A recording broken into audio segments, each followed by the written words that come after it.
Right, morning folks, welcome back to Yorkshire Outdoors and Survival. So this morning back out in a different forest today, not my regular spot. This is a permission woodland that is no longer a permission woodland. It's actually used to be private, now it's public. But I haven't been here for about 3 years. So what we're doing today, we're going to set up a super shelter with a DD 3x3 tarp. It's a shelter that's not very well used in our community, and it should be. So what am I talking about? We're talking about the Adirondack shelter. It's basically a lean-to on steroids. So for that you will need a ridgeline, your 3x3 or 4x4 tarp, trekking poles or a long stick, guidelines, pegs. Let's get it set up.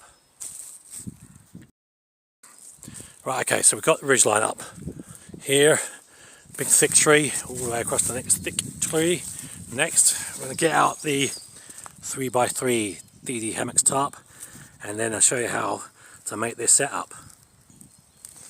Okay, so basically what you're going to do, you take your 3x3 tarp, I'm just going to open it up, you're going to take one corner, in a second, what I've got here. Trying not to cover my tarp in mud because this place is so covered in bloody mud.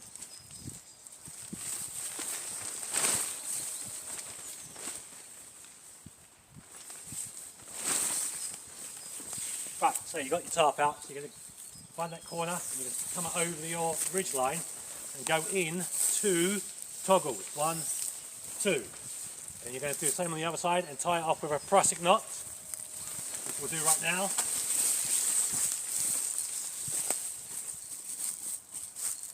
So I've had these things made up at home, these loops for my prussic knot. You put them on your ridge line. 1, 2, 3, pull that through, make sure it's nice and tidy. So the prussic knot is your sliding knot. Then you just need a stick for a toggle, which obviously I have plenty. So I'm going to take the first one. So as I said, you want to go in 2 toggles, or 2 straps off your tarp, and attach that to your prussic knot loop, and do the same on the other side. That's 1. Corner, 1 and 2 loops. Prussic knot on the tree.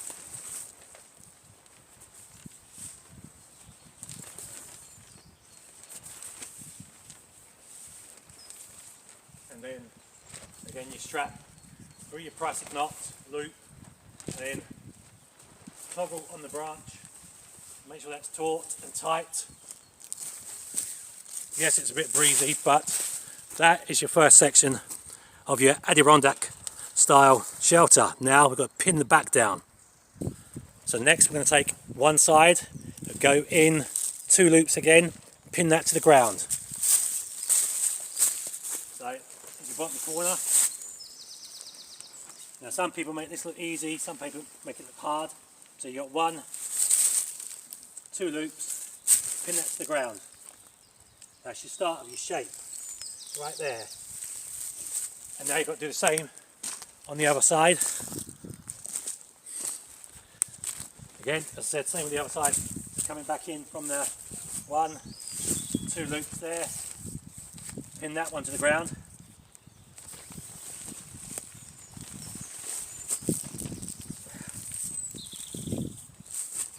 Now we need to pin the sides down. Okay, and that's the sides pinned down, both sides, and then what you get is a shape like that. Now you may ask, what do you do with that spare part, that spare corner? Well, you're going to tuck that under in a minute. So you tuck that piece under. You then want to find a centre point on the back of the tarp, and you want to add a guy line to it and put a stick out the back and pegged into the ground. Right, there we have it. So I put a trekking pole at the back, stake that guy line to the bottom. Now let's go around and work on the front. So before we put the awning up at the front, as I said, you've got this spare bit at the back. Basically you just pull that in, just leave it there, and you can use that to sit on, to store your gear on, put your ground sheet on top of or underneath it, put your roll mat up. It's looking good. So let's sort the front out. Okay, and there we are, the front awning. So again, just put a guy line on the front. You can use a long pole to raise that up. If you had a tree in front of you, which I don't, you could raise that awning up. You can have it flipped back over at the back, pin it down at the back. Some people put the tarp under the ridge line. I've flipped it over for today, but that is the Adirondack Super Shelter. Right, so I've just added a long stick to raise that front up a bit more, just to show you how good that looks. Okay, so let's take a look around this then. So we've got guy line at the front, long stick there, the awning at the front, which you can have out here, down, over the back. This is the space inside. I'm going to show you that in there in a second. Let's go around the outside and check the outside. So pin down, it's not perfect because the ground isn't totally flat, but you'll get the gist.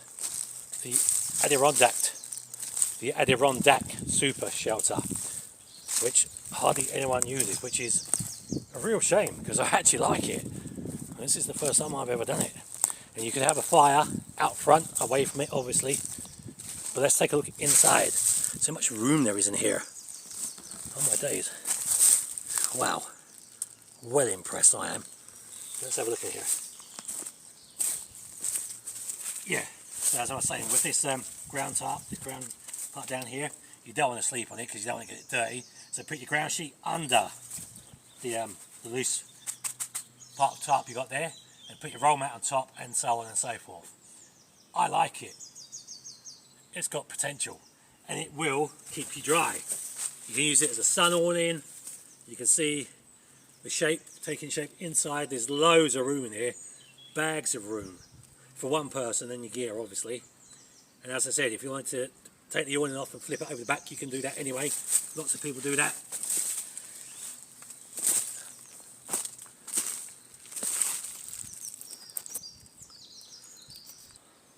So that's what it looks like, fully open without the awning at the front. Again, loads of room. And again, all you do is you would pin it over at the back. As I said, I've got this under the ridge line. Some people pull that out and under the ridge line, but I have it over the top. I think it's more secure personally. But yes, there you go. The Adirondack Shelter. Super Shelter. Lean-to on steroids. So, if you like content like this, you want to see similar setups in the future, please remember to subscribe, like, share, hit the bell notification for every time a new video drops, and if you'd be so kind to give the videos a thumbs up, because it takes a lot to come up here because it's a long journey from my house to get here. So yeah, so as for this bit at the back, which you flipped over, again you can just tie it back down to the ground with a peg, keeps that out of the way. But yes, and yes on that. Right, on that note, I'll leave that with you guys. Enjoy the rest of your day. Have a good week. Take care, stay safe. And remember to keep honing your skills. I'm out of here.